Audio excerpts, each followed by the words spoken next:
সম্মানিত দর্শক, আশা করি আপনারা ভালো আছেন। আজকে আলোচনা করব বাংলাদেশে মব সন্ত্রাসের শেষ কোথায়। এটা বলছি কারণ মব সন্ত্রাস এখনো চলমান।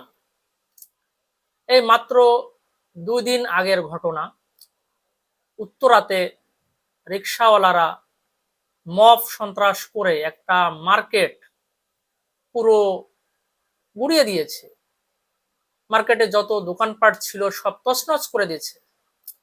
তাহলে আপনি চিন্তা করেন যে এই মার্কেটে যে শত শত দোকান, তারা তো ঈদের ব্যবসার জন্য প্রচুর পরিমাণে তাদের সব মূলধন ব্যবহার করে মালামাল এনেছিল। তাহলে প্রত্যেকটা দোকান যে মালিক, তাদের কি অবস্থা এখন হয়েছে আপনি খালি চিন্তা করুন, জাস্ট শুধু এই মবের জন্য।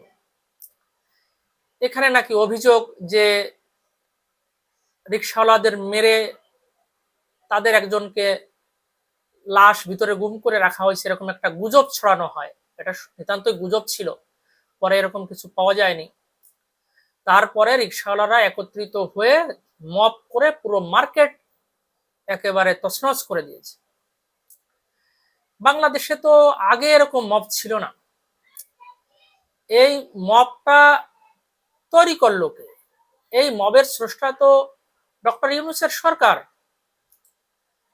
তার আমলেই তো এই যে মব সন্ত্রাস, মব কালচার, এটা চালু হয়।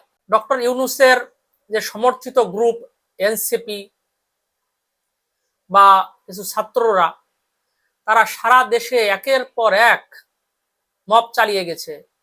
বাড়িঘর ভাঙচুর করো, দোকানপাট ভাঙচুর করো, রাস্তাঘাটে যেখানে সেখানে মব করে কাউকে মারা, এইসব কাজ তারা কন্টিনিউয়াস ভাবে করে গেছে। এবং সবচেয়ে অবাক করা বিষয় হলো, ডক্টর ইউনূসের সরকার বা প্রশাসন কোনো মবকেই বিচারের আওতায় আনে নাই, তাদের কিছুই করে নাই। অনেক প্রতিবাদের পর মাঝে মধ্যে দুই একটা লোক দেখানো গ্রেপ্তার করেছে, কিন্তু তাদের প্রতি যে কঠোর হওয়া, মব করতে গেলেই আইন শৃঙ্খলা বাহিনী তাদের বিরুদ্ধে শক্তি প্রয়োগ করবে, তাদের ডিসপার্স করে দিবে, তাদের সেখানে গ্রেপ্তার করে বিচারের আওতায় আনবে, এই যে একটা কঠোর অবস্থান, এটা কিন্তু আমরা কখনোই দেখি নাই। এটা প্রফেসর ইউনূস কেন করেছেন তিনি ভালো বলতে পারবেন। এই দেশে যে মব রাজত্ব কায়েম করে তার কি লাভ ছিল, বা কি অর্জন করতে উনি চেয়েছিলেন, বা সেটা কি উনি অর্জন করতে পেরেছেন, এটা একটা বড় কোশ্চেনের বিষয়। দেখুন, এই মবটা কিন্তু দেশটাকে ধ্বংস করে দিয়েছে। দেশে এখন সবাই আইন হাতে তুলে নিচ্ছে, যে যার মতো করে। আইন শৃঙ্খলা বাহিনী, পুলিশ, এদেরকে কেউ ভয় পাচ্ছে না। তো যে এই যে মব কালচারটা চালু হয়েছে, এই মব কালচার কিন্তু থামানো খুব কঠিন। কারণ একটা খারাপ কাজ যখন একটা কালচারে পরিণত হবে, তখন আপনি সদিচ্ছা থাকলেও সেটা থামানো কিন্তু সোজা ব্যাপার নয়। যে জিনিসটা এখনো ঘটছে, দেখুন, ডক্টর ইউনূসের এই যে মব শাসন বা মব তন্ত্র, এটা নিয়ে কিন্তু সোশ্যাল মিডিয়া, ইনফ্লুয়েন্সার, পত্রপত্রিকা, সংবাদ মাধ্যম সবখানে কিন্তু প্রচুর সমালোচনা হয়েছে সবাই, যে এটা তো বন্ধ হওয়া দরকার। কিন্তু নির্বিকার ভাবে যে কোনো এক অজ্ঞাত কারণে তারা এই মব কিন্তু বন্ধ করে নাই। এবং তার আমলে সবচেয়ে বড় যে মবটা হয়েছে, সেটা হলো দেশের একেবারে শীর্ষস্থানীয় দুটো গণমাধ্যম, প্রথম আলো এবং ডেইলি স্টার, সেই দুটো ভবনে একেবারে পুড়িয়ে দিল, ধ্বংস করে দিল একেবারে। এবং তার চেয়ে অবাক করা বিষয়, দেখেন, একটা ভবন কয়েক ঘন্টা ধরে ভাঙচুর, অগ্নি সন্ত্রাস, মব করে ধ্বংস করা হয়েছে। অথচ সেখানে আইন শৃঙ্খলা বাহিনী, যেটা ঢাকার কেন্দ্রীয় জায়গায় যেটার অবস্থান, আইন শৃঙ্খলা বাহিনী আসছে এই ধ্বংসযজ্ঞ হয়ে যাওয়ার পর 1-2 ঘন্টা পর, যেখানে 10 মিনিটে বা 20 মিনিটের ভিতর আইন শৃঙ্খলা বাহিনী সেখানে চলে আসার কথা। তাহলে এখানে প্রশ্ন হচ্ছে, কার নির্দেশে আইন শৃঙ্খলা বাহিনী আসে নাই বা এই মবটা হতে দিচ্ছে? বর্তমান সরকারের তো উচিত হবে এটা তদন্ত করে এই যে নির্দেশদাতা যে আইন শৃঙ্খলা বাহিনীকে যে আসতে দেয়নি বা আসতে বলে নাই তার আগে বিচার করা, কারণ সেই তো এর হোতা। না হলে দেশের একেবারে শীর্ষস্থানীয় গণমাধ্যমে দুটো অফিস জ্বালায় পোড়ায় ভাঙচুর করে শেষ করে দেওয়া হচ্ছে, আইন শৃঙ্খলা বাহিনী কেমনে না আসে? পৃথিবীর কোন সভ্য দেশে এরকম হয়েছে কখনো আগে পরে? এখন যাই হোক, বর্তমান সরকারের প্রতি আহ্বান জানাবো, আপনারা এই ঘটনার সুষ্ঠু তদন্ত করেন, বিচারের আওতায় আনেন। যে এই মব সন্ত্রাসগুলো যারা করলো তাদের বিচার হওয়া অতি জরুরি। দেশটাকে এরা ধ্বংস করে দিয়েছে। এবার আসি যে বর্তমান সরকারের যে অবস্থান, বর্তমান সরকারের যে স্বরাষ্ট্রমন্ত্রী জনাব সালাউদ্দিন আহমেদ, উনি কিন্তু প্রথম দিনই বলেছেন যে দেশে আর কোনোভাবে মব চলবে না, কোনো মব করা যাবে না। এই সরকার হয়তো আন্তরিকভাবেই চাইছে যে মব সন্ত্রাস বন্ধ হোক, কিন্তু তারপরেও তো এই সরকারের আমলেই কিন্তু উত্তরাজ্যে এই ভয়াবহ মবটা এটা কিন্তু হয়ে গেল। এখন ব্যাপার হচ্ছে আসলে এই মবটা কেন বন্ধ করা যাচ্ছে না? আসলে এটা একটা ইউনুস একটা কালচার বানিয়ে গেছে মবটাকে, যেখানে মানুষ কোনো আইন শৃঙ্খলা রক্ষাকারী বাহিনীর কোনো ভয় করছে না। মব হলে আপনি যদি আইনের শাসন থাকে, আইন শৃঙ্খলা রক্ষাকারী বাহিনী যদি যারা মব করতে যায় তাদের পর যদি কঠোর শক্তি প্রয়োগ করে, তাহলে কিন্তু এই মব কিন্তু নেক্সট দিন অন্য কেউ করতে সাহস পায় না। এই সরকারের এটাই করা উচিত। দেখেন, এই মব বন্ধ না হলে দেশের কোনো অর্থই থাকে না, দেশের কারো জান মাল কোনো কিছুর কোনো নিরাপত্তাই থাকবে না এই মব বন্ধ না হলে। এই সরকারের মব বন্ধ করতে আরো কঠোর হওয়া উচিত হবে এবং যে কোনো পরিস্থিতিতে মব বন্ধ করতে হবে। দেখুন, যে পৃথিবীর কোনো সভ্য দেশে মব কালচার কিন্তু চলে না। মব কালচার আইনের ব্যবস্থাকে সম্পূর্ণ ধ্বংস করে দেয়। যদি কেউ অন্যায় করে তার বিচার করবে আইন শৃঙ্খলা রক্ষাকারী বাহিনী, আদালত। এখানে মব করার তো বিন্দু মাত্র সুযোগ নাই।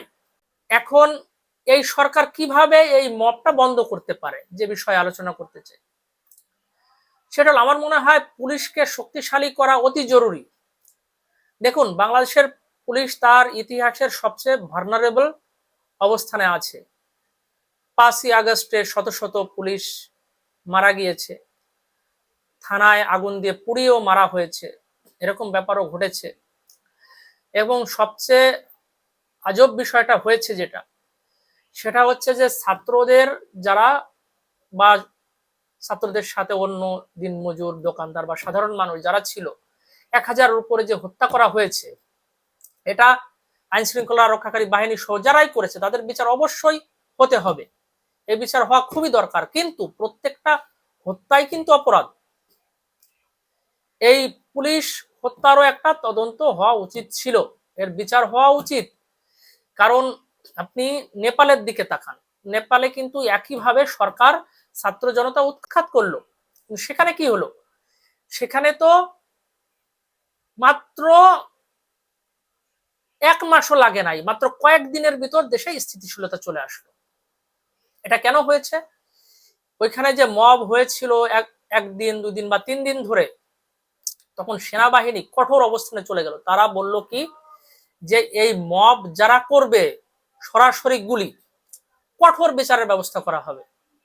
কারণ এবং অন্তর্বর্তীকালীন সরকারও ওখানে যারা আসছিল তারাও কি করলো? তারা বললো কি যে যারা মব করছে, সরকারি স্থাপনা বা মানুষের জানমাল যারা নষ্ট করেছে তাদের প্রত্যেকটারই বিচার করা হবে, বিচারের আওতায় আনা হবে। এবং তারা মামলা করে দিল এবং সে অ্যারেস্ট করা শুরু করে দিল। পুলিশ হত্যাও যেমন অপরাধ, ছাত্র জনতা হত্যাও অপরাধ। তাহলে এখানে ছাত্র জনতা হত্যাটা যখন বিচার হচ্ছে, পুলিশ হত্যার কেন বিচার হবে না? পৃথিবীর সভ্য প্রত্যেকটা দেশে এটা হয়।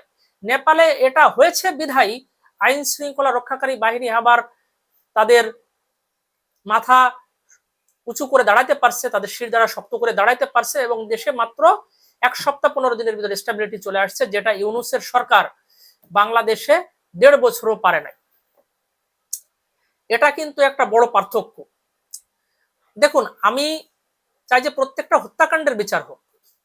ছাত্র জনতাকে যেভাবে পুলিশ বা আইন শৃঙ্খলা রক্ষাকারী বাহিনী শেখ হাসিনার আমলে গুলি করে মেরেছে, এটা অবশ্যই ভয়াবহ অপরাধ, সেটার বিচার অবশ্যই হতে হবে। সাথে সাথে আইন শৃঙ্খলা বাহিনীর হত্যার যে বিষয়টা, ওটাও যদি আসলে আপনি তদন্ত না করেন বা এটা বিচারের ব্যবস্থা না করেন, তাহলে তো আইন শৃঙ্খলা রক্ষাকারী বাহিনীর মনোবল আপনি শক্ত করতে পারবেন না। সেটাই কিন্তু হচ্ছে যে আপনি যদি পুলিশকে বা আইন শৃঙ্খলা রক্ষাকারী বাহিনীকে শক্ত না করতে পারেন, আপনি তাদের দিয়ে কি করে ল এনফোর্সমেন্ট শক্ত করবেন? সেটাই কিন্তু হচ্ছে। আসলে সবকিছু নিয়ে আমাদের এই নতুন সরকার, তারা দেশটাকে একটা ভালো শাসন উপহার দিতে চায়, এটার ব্যাপারে তারা প্রতিশ্রুতিবদ্ধ। তবে এইসব বিষয় নিয়ে আমার মনে হয় সবারই একটু ভাবা উচিত। আমাদের দেশে যাতে মব সন্ত্রাস বন্ধ হয়, আইন শৃঙ্খলা খুব ভালো হয়, এটাই আমরা চাই, এটাই আমরা আশা করব যে যত দ্রুত সম্ভব এটা হবে এবং দেশে একটা শান্তি শৃঙ্খলা ফিরে আসবে। সুপ্রিয় দর্শক, আজকে আলোচনা এ পর্যন্তই। আপনারা ভালো থাকবেন, সবাইকে ধন্যবাদ।